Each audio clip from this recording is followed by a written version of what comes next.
জোহার বন্ধু, welcome to our beautiful Ayodhya পাহাড়। এই আমাদের সুন্দরী অযোধ্যা পাহাড়ে আপনাদেরকে স্বাগত জানাচ্ছি। তো আজকে আমরা হঠাৎ করে ট্রেকিংয়ে চলে আলি। পাহাড়টার নাম হচ্ছে গারুঝামা। আমি আছি, কৌশিক দা আছে, অভিষেক দা আছে।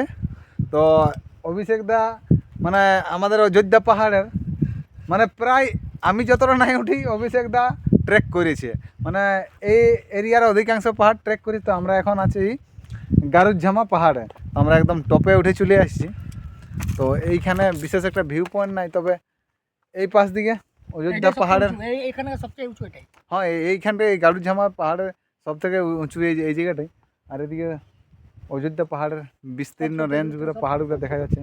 আসলে কুয়াশা হয়ে আছে, ওই জন্য পরিষ্কার বোঝা যাচ্ছে না, নাহলে প্রকৃতিটা এত সুন্দর লাগছে চোখে বুঝতে পারছি।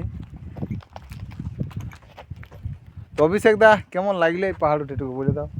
দারুণ লেগেছে, নতুন রাস্তা, নতুন পথ, নতুন জায়গা। আপনারাও আসবেন, আসলে ভালো লাগবে। আসলে সমস্যাটা কি, কোনো রাস্তা ছিল না, রাস্তা এটাকে আপনাকে আন্দাজে বানিয়ে উঠতে হবে একদম। কিন্তু উপরে উঠলে অনেক মানে সৌন্দর্য যেটা পাবেন সেটা নিচে কিন্তু পাবেন না। আসলে এই পাহাড়টা উঠতে গেলে কোনো কিছুটা হয়তো 30% রাস্তা ছিল, কিন্তু তারপরে যে রাস্তা অনুমান করে করে ঝোপের নিচে নিচে আমাদেরকে আসতে হয়েছিল গারুঝামা পাহাড়ের উপর থেকে। আসল সমস্যাটা কি, মানে বাইরেরটা দেখা যাচ্ছে না, একদম কুয়াশা, একদম পুরো কুয়াশায় ভরিয়ে আছে। শীতকালে আসলে পাহাড় ট্রেক করলে একটা সমস্যা থাকে, মানে দূরের অংশটা দেখা যায় নাই। তবে ট্রেক করতে সব থেকে সুবিধাও এই সময়টাই, কারণ শরীরের মধ্যে এনার্জি ভালো থাকে, আর বিশেষ মানে কষ্টও হয় নাই, ঠান্ডা ঠান্ডা ভাব থাকে।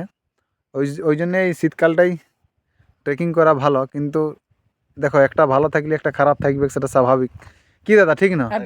একটা যদি এখন আমরা প্রাকৃতিক মানে বাইরের দৃশ্যটাকে দেখেও বলি, তো বিশেষ একটা দেখতে পাবো না, অনেক দূরটা। তো এখন সেই আমাদের অতটা বিশেষ একটা কষ্ট হইল না। গ্রীষ্মের দিনে এই ট্রেকটা করা যেত না। না, গ্রীষ্মকালে এই ট্রেক আষাঢ় শ্রাবণ মাসগুলাই ওখানে জল পড়ে, ওখানে তখন তো রাস্তা চিনে যায়, তখনও ট্রেক করা ভালো, তখনও আকাশ পরিষ্কার থাকে। তবে তখন স্লিপ করে, একটা স্লিপের একটা ভয় থাকে। তো আমরা দেখতেই পাচ্ছি, দেখো গারুঝামা যে পাহাড়টা, সেই গারুঝামা পাহাড়ের একদম আমরা ওই জায়গায় টপে উঠেছিলি। এই দেখো, আমরা এখন নামে গেলি সন্ধ্যা। আমরা গাড়ি এইখানটা রেখেছি দাদাদের সাথে। তো বিষয়টা হচ্ছে, আসল রাস্তা যাওয়ার পথে কোনো ভিডিও করি না, এই কারণেই করি না, কারণ রাস্তা এখানে যাওয়ার ঠিকঠাক নাই, রাস্তা নিজেকেই করতে হয়েছে। এই দেখো গাড়ি এখানে আমাদের, এইটা এই দেখো গারুঝামা, ওইটা হচ্ছে পাহাড়ের টপ, অনেকটা উপর আছে। তো ফাইনালি বন্ধু, আমরা আজকে এটা ঠুনগা ঝর্ণাতে চলে আসছি, দেখতেই পাচ্ছি।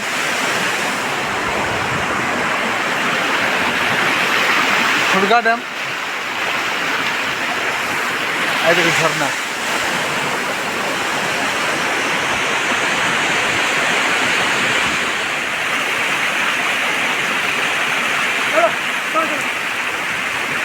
এই বড় কোয়ালিটি,